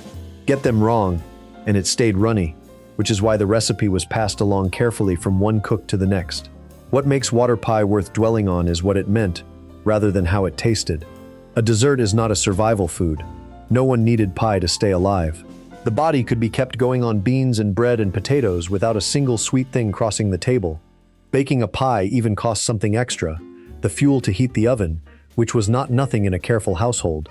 So the existence of water pie says something about people beyond mere survival. It says that even at the bottom, families wanted more than to merely live. They wanted a little pleasure, a little of the normal sweetness of life, and they were willing to spend what little they had to find it. That choice tells you something concrete about how families spent what little they had. Baking a water pie meant using up flour, sugar, and a measure of scarce oven fuel on something that fed no one in any real sense. Families did it anyway, which shows that a sweet at the end of a meal was treated as worth a real, if small, share of a tight budget, not as a luxury to be cut first. For the children especially, a dessert like this mattered out of all proportion to its cost. A child does not weigh the price of flour or understand the empty pantry behind the pie. A child only knows that there is, against the odds, a sweet, warm pie on the table, and that the world for a moment feels more like it should. Water pie gave parents a way to hand their children that feeling, to make a small piece of ordinary happiness from water and sugar and care, on days when ordinary happiness was in short supply. To this reporter, water pie marks the point where depression cooking stopped being only about feeding the body. A pie made of water filled no real nutritional need, yet families spent scarce ingredients and fuel to make one. That tells us dessert was not seen as optional even at the bottom, and that the same ingenuity used to stretch a meal was turned, when it could be, toward keeping a small piece of normal life on the table. Before we move on, if you're enjoying this analysis, please consider subscribing. It helps the channel tremendously. Water pie faked a rich dessert using water in place of what was missing, but it was only one trick in a whole bag of them. The most famous of these clever fakes leaned on a sharp, sour pantry staple to stand in for a fruit that had grown too dear to buy. With a splash of it, a baker could give a pie the bright tart taste of a lemon when there was not a single lemon in the house. Section 15. Vinegar pie. Vinegar pie used a splash of cheap vinegar to fake the sharp, sour tang of a lemon pie when no lemons could be had or afforded. The vinegar supplied the tartness, sugar balanced it, and flour or eggs set the filling. It was one of a family of make-do sweets that cooks called desperation pies. The era was full of cooks faking the foods they could no longer buy, finding some cheap everyday thing to stand in for the costly one. A bright, sour lemon pie was a thing many families loved and could no longer manage, because the fruit had grown too expensive or simply could not be found. Lemons were a luxury. Vinegar was a few cents and already in the cupboard. The idea was simple once someone thought of it. What makes a lemon pie taste the way it does is, in large part, the sourness. And vinegar is sour too, sharply and reliably so. A cook who understood this could use vinegar, usually plain or cider vinegar, to bring that brightness to a pie, swapping the costly sour fruit for the cheap sour liquid, and getting much of the same effect. A food writer who studied these old recipes explained the logic plainly. If you want a lemon pie but have no lemons, the vinegar gives you the tartness the lemon would have given. That was the whole trick. One cheap source of sourness replacing one dear one. these clever fakes earned a fitting name. People came to call them desperation pies, because they were the pies of people with nearly nothing, baked out of need when the proper ingredients were out of reach. The name is honest. There was a kind of desperation in reaching for the vinegar bottle to make a dessert. But there was also real skill in it. A cook who grasped what actually made a pie taste good and figured out how to deliver that taste from the humblest of substitutes. Vinegar pie fit the same pantry logic that ruled all this cooking. The ingredients were things a family was almost certain to have. The vinegar itself, some sugar to balance the sour and sweeten the whole, and flour or eggs to set the filling. The recipe was usually a simple one. The filling cooked and thickened on the stove or baked in a crust, with no meringue or fancy topping needed. No costly fruit, no out-of-season produce, nothing that had to be hunted down or paid dearly for. Just the plain contents of an ordinary cupboard, combined with knowledge, turned into a tart, bright pie that could close a meal on a sweet note for almost nothing. It is worth noting how much understanding these substitutions required. To fake a lemon pie with vinegar, a cook had to know what a lemon pie really was at its core, to see past the fruit to the sourness underneath, and to know that another sour thing could take its place. That is a real bit of kitchen wisdom, the kind earned through years of cooking and sharpened by the pressure of hard times. The desperation pies look like simple poverty food from a distance. Up close, they reveal cooks who knew their craft well enough to rebuild a beloved dessert from the wrong parts and still make it work. The reach of these pies says something too. Vinegar pie was not a one-time act of desperation in a single kitchen. It was a known dish, a recipe shared and passed along, and it was older than the Depression and outlasted it. It lived on in certain traditions of careful, frugal cooking, kept alive in rural and Amish kitchens where the old thrifty recipes were treasured long after the need had passed. A dessert born of doing without became, for some, simply a recipe worth keeping. For the families who made it during the hard times, vinegar pie was first of all a small victory. It let a parent set a bright, tart, satisfying dessert in front of the family, using only the cheapest things in the house. It gave the children a treat, and the table a finish that felt like the desserts of better days. And it did so through a clever sleight of hand, a sour pie with no sour fruit, that turned a lack into a kind of triumph. The pleasure on the plate was real, even if the lemon behind it was imagined. To this reporter, vinegar pie captures the spirit of the whole inventive side of these years. Faced with a missing ingredient that cost too much or could not be found, cooks did not simply give up the dish. They studied what the dish truly needed, found a cheap stand-in for it in the everyday pantry, and rebuilt it from substitutes. A splash of common vinegar, in the hands of a cook who understood her craft, became a lemon that was never there. It was desperation met with knowledge and turned into something genuinely good. Before we move on, if you're enjoying this analysis, please consider subscribing. It helps the channel tremendously. Vinegar stood in for the sour of a lemon, and that was a bold enough trick. But the cleverest fake of all went further, building an entire fruit pie around a filling that contained no fruit whatsoever, only crackers, sugar, and spice. The result fooled the nose, and very nearly fooled the tongue, and it became the most famous of all the make-believe desserts of the lean years. Section 16. Mock apple pie. Mock apple pie was a pie that contained no apples at all. Its filling was made from crackers simmered in a sweet, spiced syrup and baked until they softened into something that looked, smelled, and very nearly tasted like cooked apple. It was the most famous of the make-believe desserts of the lean years, and it fooled people more completely than any of the others. The dish answered the same longing as the other fake pies, the wish for a beloved dessert whose true ingredients had slipped out of reach. Apple pie was a cherished thing, a taste of comfort and home. But apples could be expensive and hard to come by during the hard years, especially with dry weather hurting crops in parts of the country. A family craving apple pie often could not get the apples to make one. So cooks reached for a substitute so unlikely it sounds like a joke and made it work. The trick was built on crackers. Plain crackers were broken into a pie crust and covered with a syrup of water, sugar, and something sour and spiced, such as a little lemon flavor and cinnamon. As the pie baked, the crackers softened and soaked up the syrup until they took on a texture and looked much like cooked apple slices. The cinnamon gave it the smell of apple pie. The sweet, slightly tart syrup gave it the flavor. The softened crackers gave it the soft, yielding bite. Pulled from the oven, it looked and smelled like a real apple pie. And to many people, It even tasted close enough to satisfy the craving. There is a real reason the trick worked, and it has to do with how the mind reads food. Much of what people think they taste comes from what they see and smell. A pie that looks like apple pie and smells strongly of the cinnamon people associate with apple pie sets up a powerful expectation. When the eyes and the nose tell the mind that this is apple pie, the mind fills in the rest, supplying the apple taste that is not really there. The pie fooled people not because the crackers tasted like apples, but because everything around them, the look, the smell, the spice, the texture, convinced the brain to believe in apples that did not exist. It is worth setting straight that this pie was older than the hard times.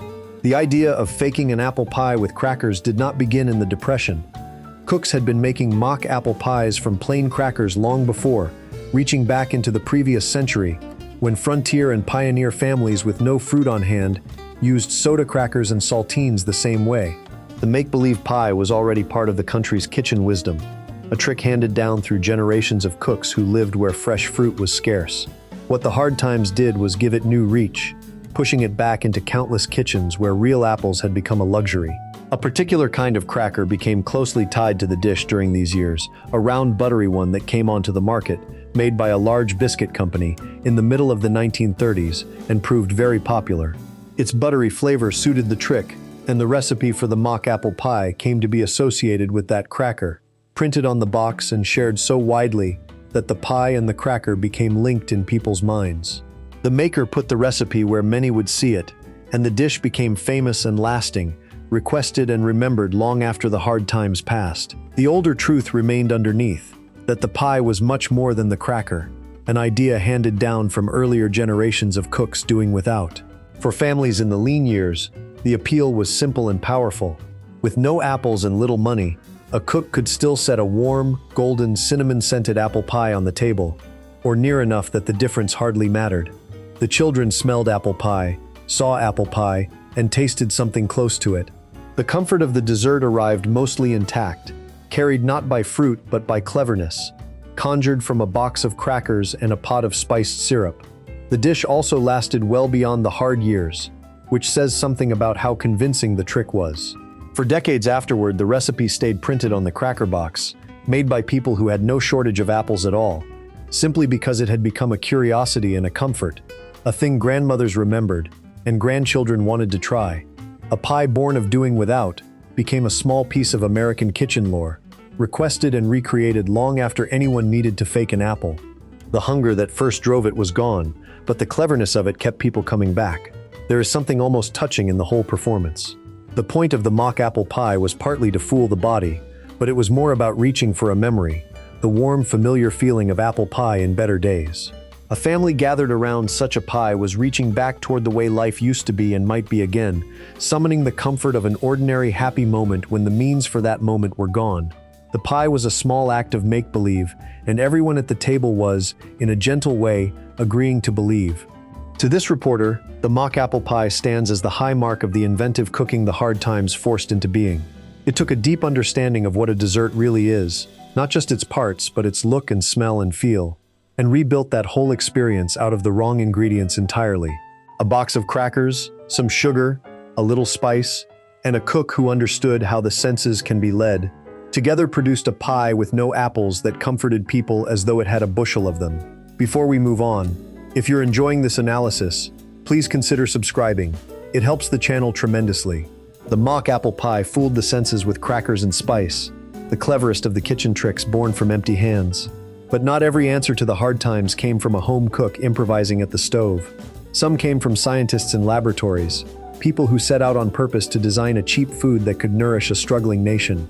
One such invention mixed two of the plainest things imaginable into a single low-cost meal, and it reached, in time, all the way to the table of the president. Section 17. Milcorno. Milcorno was a cheap fortified cereal invented on purpose to feed a hungry nation. Developed by researchers at Cornell University, it was a mix of ground corn and dried milk, designed so that a family of 5 could eat for under $5 a week. It traveled, in time, from a college laboratory to the federal relief effort and, finally, to the table of the president. It was different from nearly every other food in this story, because it was designed rather than discovered. The beans, the cornbread, and the potatoes were old foods that families fell back on. The mock pies were tricks improvised in home kitchens. Milcorno was designed, deliberately, by trained people setting out to build a cheap and nourishing food for the poor. It came from a research team at Cornell University's College of Home Economics, a school built by women who studied the science of the home and of feeding families well. The team was led by a nutrition expert named Flora Rose, who, with her colleague Martha Van Rensselaer, had helped build that college from nothing. In the depths of the hard times, Rose turned her skill toward the country's hunger. The food was as plain as its purpose. Milcorno mixed cornmeal, about the cheapest grain a person could buy, with dried skimmed milk powder, and was fortified with some of the goodness the body needs that the plain corn lacked. Cooked into a hot porridge, it gave warmth, fullness, and real nourishment, the strength of the grain and the goodness of the milk together. It was eaten the way other hot cereals were eaten, a simple bowl of cooked mush, but built so that its cheapness did not come at the cost of feeding the body properly. Sister products soon followed, using oats and wheat in place of corn, sold as milcoado and milk fueto. Getting a new food like this into people's kitchens took more than inventing it. Cornell's home economists, like those at land-grant colleges across the country, worked through a wide network built to carry practical knowledge out to ordinary households. Through cooking demonstrations, printed bulletins, county agents, and radio talks, they showed families how to prepare the cereal and explained why a cheap grain cooked with milk powder was worth eating. The aim was not only to promote a product, but to teach a way of thinking about food, the idea that meals could be planned around what the body needed and what the budget allowed, measured and calculated, rather than left to habit. This was the heart of the home economics movement, which had spent decades arguing that running a household was a skill that could be studied and improved like any other. The hard times gave that argument new force. When money was short and poor eating was making people sick, the careful, science-based approach the home economists preached stopped being a matter of comfort and became a matter of survival. And a humble cereal like Milcorno was its plainest expression. The whole point of Milcorno was captured in one startling claim about its cost. The researchers worked out that by leaning on this food, a family of 5 could be fed for under $5 a week. That figure was the heart of the invention. It meant that even a household with almost nothing could, in theory, stay fed and reasonably nourished. In a time when feeding a family was the daily worry of millions, a food engineered to keep 5 people going for so little money was a genuine answer, not just to hunger, but to the fear of it. The reach of Flora Rose's work went beyond the food itself. The careful, science-based plans for feeding families cheaply that she devised were taken up by the federal relief effort trying to help the poor. The emergency food budgets she worked out, designed to let struggling families eat healthily on tiny incomes, were adopted to guide that relief work as it tried to feed people across the country. This was not merely one odd cereal sitting on a laboratory shelf.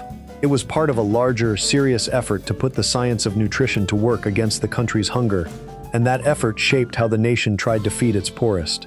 There was a limit to what a food like Milcorno could do, and the people who made it understood that. A cheap cereal of corn and milk powder could keep a body fed and reasonably nourished, but it was dull, and a family that ate it day after day would tire of it quickly. The home economists knew that nutrition on paper was not the same as a meal people would actually want to eat, and their menus tried to balance the two, pairing the cheap engineered staples with whatever vegetables, scraps, and flavorings a household could manage. The goal was a diet that was cheap, sound, and varied enough to be bearable. That was a harder problem than simply driving down cost, and it was the real work behind the budgets the relief effort adopted. Feeding a nation's poor was not only about finding the cheapest possible food, it was about finding the cheapest food that people would actually eat, that would keep them healthy, and that could be made from what was available in a given place and season. Milcorno was one answer to that problem, engineered and tested, and then handed to the country as a tool for getting through. The most striking part of the story is where it ended up. The wife of the president, Eleanor Roosevelt, took a strong interest in feeding the country wisely and in setting an example of thrift from the most famous house in the land. She was impressed by the cheap, nourishing menus that Cornell's home economists had worked out, and she brought their thinking into the White House. Milcorno itself, that humble mix of corn and milk powder designed for the poor, was served at the president's table. A food made to feed the hungry on pennies a day found its way onto White House china, set out to show the nation that even the president's household would eat plainly in hard times. There is a remarkable arc in that journey. from a laboratory bench to the bread lines to the White House dining room.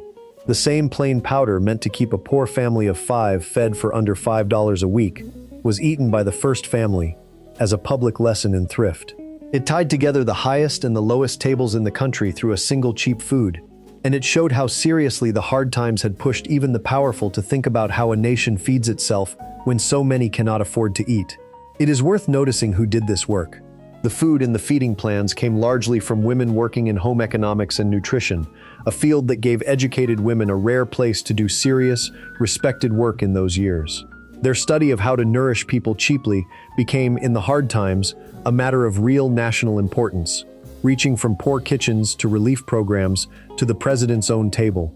The humble bowl of Milcorno was, in a quiet way, a product of their knowledge. To this reporter, Milcorno shows a side of the hard times the home kitchens cannot, the deliberate, scientific attempt to engineer a way through hunger.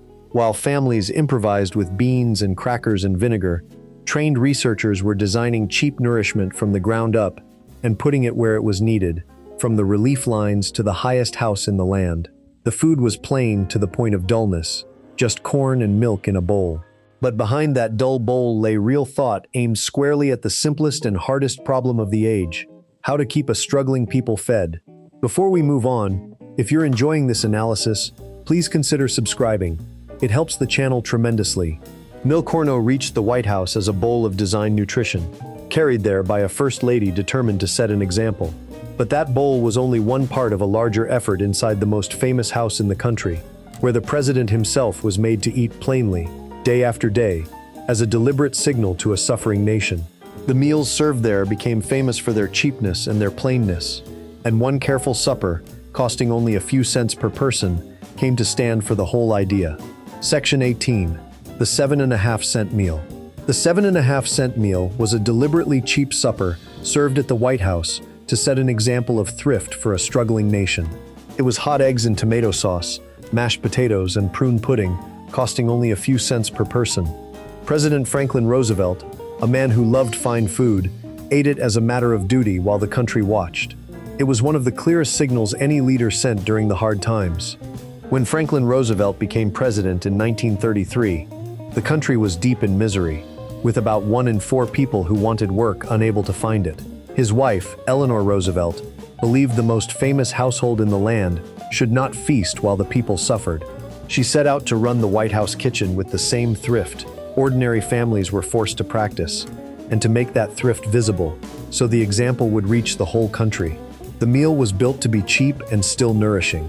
The eggs gave protein and strength. The potatoes gave filling energy. The prunes and the tomato added some of the goodness the body needs. Together, the plate balanced what a person required against the smallest possible cost, coming to only a few cents per serving. It was a real attempt to show that a family could eat a complete, healthful meal for almost nothing, served at the highest table in the country, precisely so that people would notice and perhaps follow the example in their own kitchens. Newspapers printed the recipes so families could try them at home.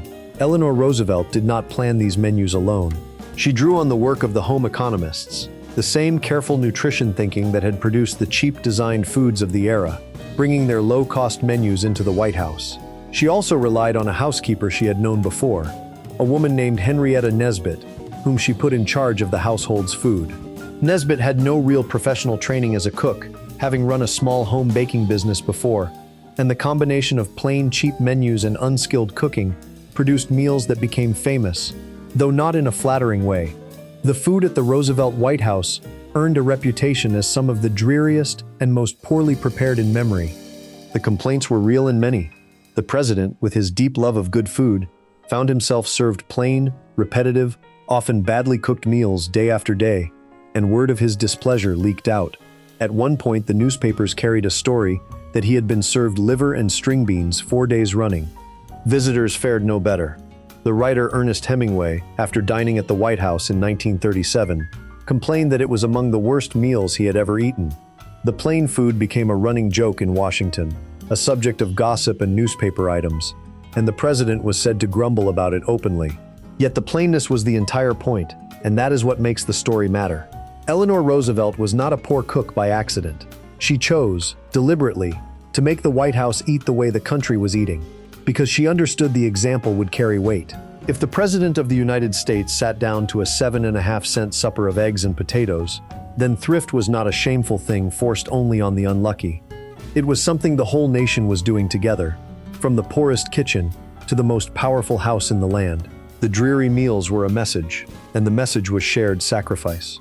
There is a real tension in the picture. Here was a president who genuinely loved rich and fine food, eating plain eggs and prune pudding as a matter of duty, while his wife defended the cheap menus and the housekeeper who made them. The most powerful man in the country had, in his own dining room, surrendered his plate to a larger purpose. The grumbling and the jokes were real, but so was the point behind them. Even at the top, the hard times were to be acknowledged and shared, not hidden behind a feast. The choice carried weight precisely because of who was making it. Anyone can preach thrift. To practice it visibly, at the president's own table and on the president's own china, was a stronger thing.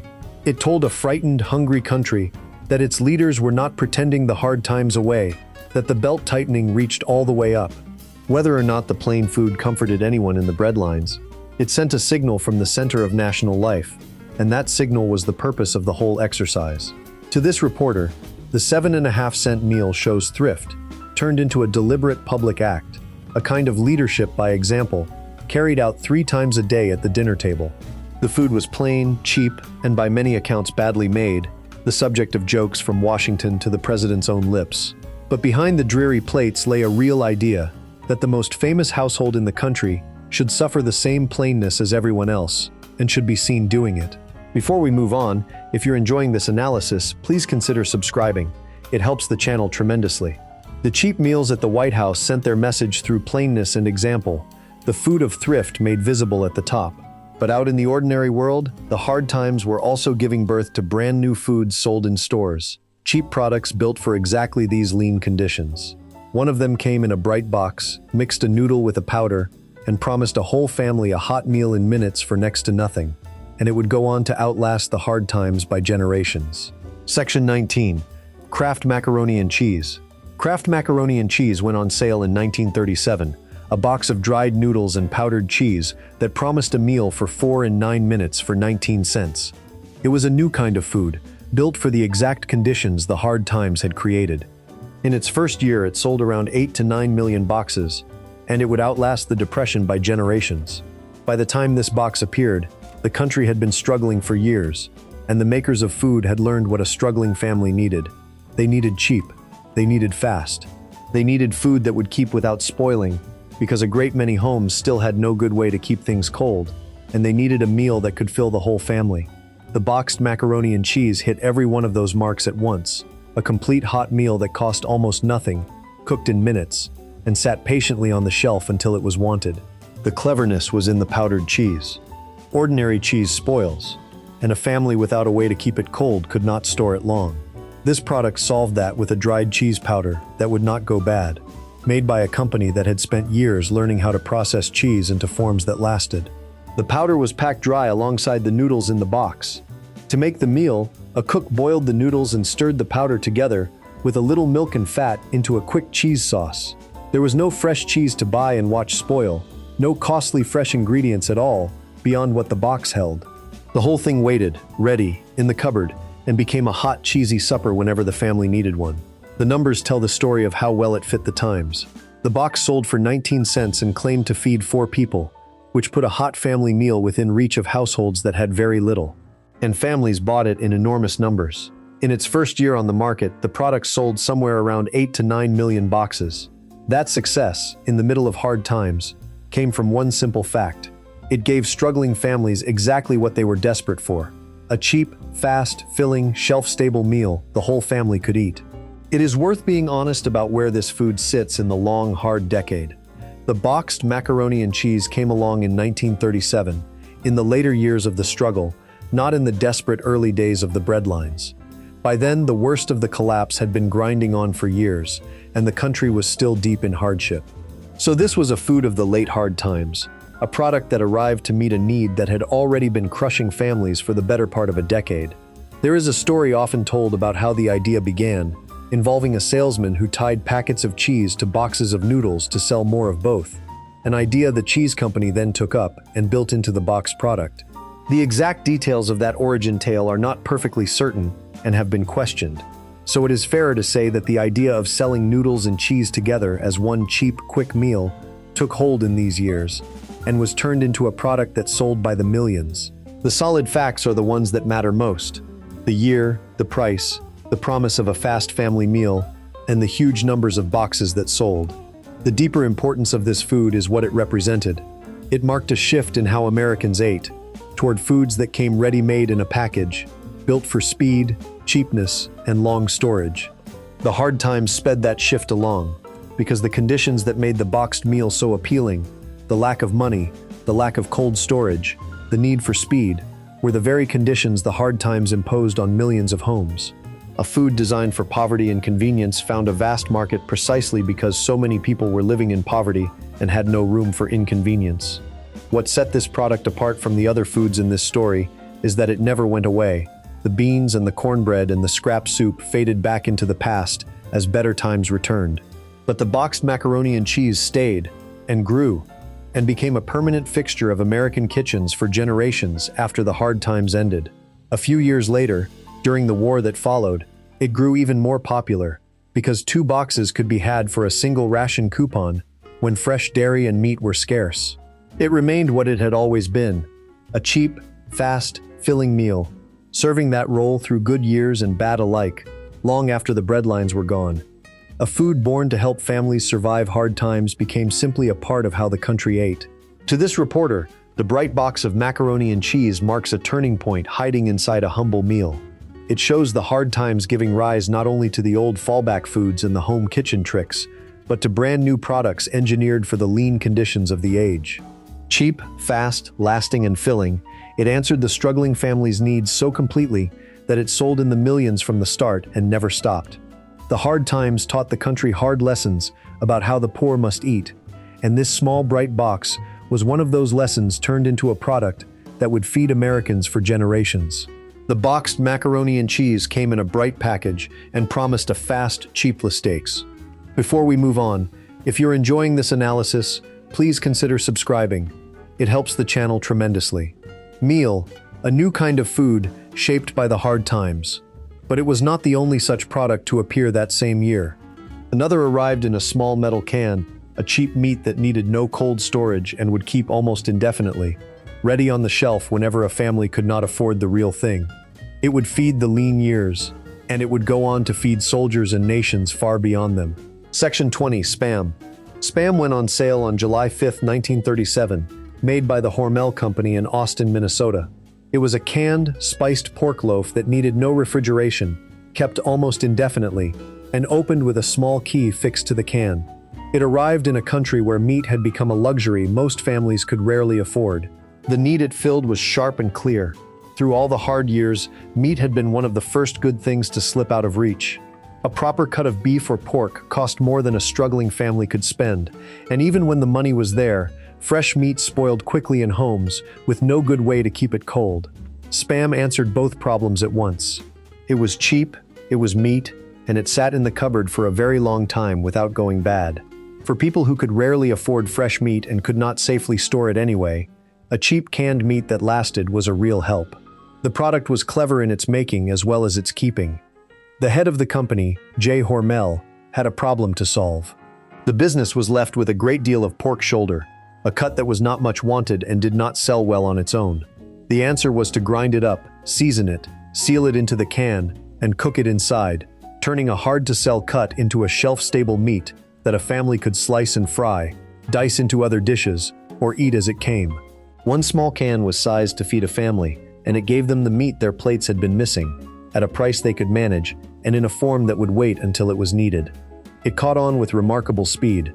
In its very first year, Spam took close to a fifth of its corner of the market, and within a few years, most Americans had tried it. That swift success came from the same truth that lifted the boxed macaroni and cheese in the same period. The product gave struggling families exactly what they were short of, in this case affordable, lasting meat, and they took to it quickly because the need was so real and so widespread. The little can was clever in another way too. Because it needed no refrigeration and would not spoil, a store could stock it anywhere, and a family could keep it on the shelf for months. pulling it down only when it was needed. That made it a kind of insurance against the empty days. A household that could put a few cans away had meat in reserve, ready for the night when there was nothing fresh and no money to buy any. In uncertain times, a food that simply waited, sealed and safe, until the hungry day arrived, was worth more than its low price suggested. As with the boxed macaroni and cheese, it is honest to place Spam where it belongs in the decade. It arrived in 1937, in the later stretch of the long struggle, not in the desperate first years. By then, the country had been worn down by years of hardship, and a cheap, lasting meat met a hunger that had been grinding on for a long time already. Spam is a food of the late hard times, born from the lessons those years had taught about what the poor needed, an affordable meat for people who had gone too long without. The name itself became famous, though the company kept its full meaning a mystery. A short, snappy word was chosen for the new meat through a contest, with a prize of $100 going to the man who suggested it.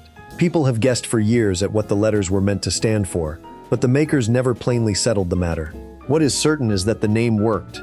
It was simple and memorable, and it became one of the best-known names in the whole world of food, far beyond what anyone in that Minnesota factory could have expected on that July day. The deeper meaning of Spam, like the boxed macaroni and cheese, lies in how it fit and outlasted the times. It was a food built for poverty and for kitchens without cold storage, and it answered those conditions so well that it sold and sold. But its story did not end with the hard times. The very things that made it perfect for poor families, its cheapness, its long shelf life, its readiness to be eaten anywhere, would soon make it useful in the war that followed, when it was shipped by the millions of cans to feed soldiers far from home. The canned meat that helped feed the lean years would go on to be eaten across the globe for generations. There is something fitting in the fact that two of the most lasting foods of the era, the boxed macaroni and cheese and this canned meat, both arrived in the same late year of the struggle. Both were new products, engineered for the conditions the hard times had created. Both were cheap, both kept without spoiling, both fed the whole family for little money, and both stayed long after the bread lines emptied, becoming permanent parts of how the country ate. They show the hard times not only as a season of doing without, but as a forge that produced new foods shaped by scarcity and built to last. To this reporter, the little can of Spam tells the same story as the bright box of noodles, the story of scarcity producing lasting things. A people short of meat and short of ways to keep it got a cheap, spiced, shelf-stable meat in a key-open can, made from a cut of pork that had gone to waste before. It met their needs so squarely that it spread across the country in a few short years. The hard times pressed down on families with terrible weight, and out of that pressure came inventions, plain and humble and built for the poor, that would feed not only the lean decade but the wider world for generations. Before we move on, if you're enjoying this analysis, please consider subscribing. It helps the channel tremendously. The new canned and boxed foods filled cupboards across the country, products born from scarcity and built to last. But the truest heart of these hard years was never in a store or a factory or a laboratory. It was in the family kitchen, in a mother making something out of almost nothing for the children she loved. One young woman who lived through it all would, many years later, share the simple dish her family survived on, and through her quiet voice, the whole story of the lean years finds its most human and lasting shape. Section 21. Clara's Poor Man's Meal. Clara's Poor Man's Meal was a plain supper of potatoes and onions fried together with sliced hot dogs and a little tomato. It is remembered today because the woman who made it, Clara Canucciari, lived to 98 and described it herself, on camera, to an audience of millions. Through her, the food of the hard times has a real name and a real voice. She was born in 1915 near Chicago, the daughter of parents who had come to America from the island of Sicily. She was a young teenager when the hard times closed in, old enough to feel their full weight and to remember them clearly for the rest of her long life. Her family was poor, and the depression made them poorer. She carried the memory of exactly how thin those years were, and she told it plainly. She had to leave high school during that time because the family could not even afford socks and clothes for her to wear. That single detail says more about the hard times than any number could. The dish her family relied on, she would come to call the poor man's meal, and it was survival cooking at its simplest. Potatoes were cut up and cooked with onion, fried together until soft and browned. To that, the family added sliced hot dogs, among the cheapest bits of meat a person could buy, and some tomato or sauce to bind it together.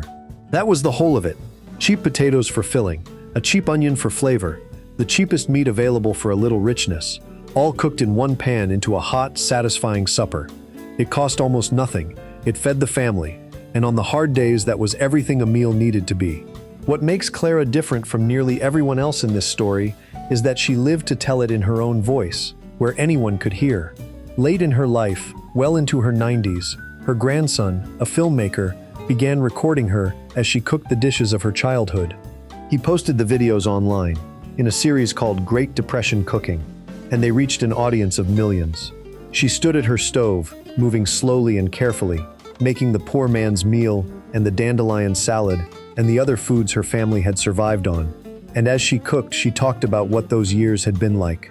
She wrote a book of her recipes and memories, and she became, in her old age, a teller of these stories, a real person who had been there, reaching people all over the world. Through her, the whole story of the lean years stops being a matter of facts and figures and becomes something lived. It is one thing to read that families ate cheap potatoes and onions and the lowest cost meat. It is another to watch a woman who actually did it, who left school for want of socks, make that same dish with her own hands, and speak about what it meant. Clara gave the hard times a face and a voice. She turned the plain history of poverty food into the personal memory of a real girl in a real Chicago kitchen, watching her mother stretch almost nothing into supper. There was a steadiness in how she remembered it all, and that steadiness may be the truest thing she passed on. She did not tell these stories with bitterness or drama. She told them plainly, as the ordinary facts of a hard life her family had gotten through. The dandelion greens were free, she said, and good for you. The hot dogs went into the poor man's meal because they were cheaper. There was a calm, matter-of-fact strength in her telling, the strength of someone who had faced real want as a child and survived it, and who could look back on it without flinching. That calm carried its own lesson, that hard times can be endured, and that a family pulling together over a cheap pot of food is a powerful thing. Her family's way of eating held within it everything this whole story has been about. The cheapness, the stretching of a little meat across a filling meal, the leaning on humble potatoes and onions, the gathering of free greens from the yard, the refusal to waste, and the determination to set a real supper on the table, no matter how little there was to make it from. Clara's kitchen, as she remembered it, was the kitchen of millions of families, the same plain ingenuity repeated in home after home, the same daily act of turning almost nothing into enough. There is a reason it feels right to end with her rather than with a product or a president. The hard times were measured, in the end, not in the great events, but in the small ones, in the countless private moments at countless kitchen tables where parents fed children on next to nothing. Clara was one of those children, and she grew up to become one of the few who could speak for all of them, who could show exactly what it looked like and tasted like to survive the lean years one cheap supper at a time. Her poor man's meal was just potatoes and onions and hot dogs in a pan. It was also, in its way, the whole story. To this reporter, Clara's dish stands as the truest record of all. Behind every closed door, in every struggling kitchen, a version of that meal was being made, a little turned into enough by hands that refused to give up.